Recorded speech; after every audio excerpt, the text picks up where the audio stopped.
বর্তমানে আর্সেনিক যুক্ত টিউবওয়েল বসানো সময় গোবর দেয়া হয়, তাহলে ওই টিউবওয়েলের পানি খাওয়া কি জায়েজ হবে?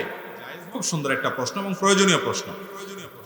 টিউবওয়েল বসানোর সময় যদি গোবর দেওয়ার দরকার হয়, পানি উত্তোলনের যে প্রসেস আছে সেই প্রসেসের অংশ হিসাবে, প্রক্রিয়ার অংশ হিসাবে যদি এরকম করা লাগে, তাহলে সেই গোবর দেওয়ার পরে যে পানি উত্তোলন করা হয়, অনেক পানি তো ফেলে দিতে হয়, তারপরে না এক সময় পানি খায়, তাই না?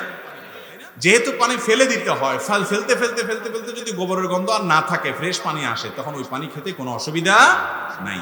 অর্থাৎ আপনি গোবর দিয়েছেন, এরপরে ওই টিউবওয়েলে পানি খাবেন, সেটা জায়েজ হবে যদি গোবরের পানি যেগুলো সেগুলো চেপে চেপে চেপে আপনি দূর করে ফেলেন, এরপরে ফ্রেশ পানি আসে, তাহলে ওটা খাইতে কোনো অসুবিধা নাই, ওটা জায়েজ আছে।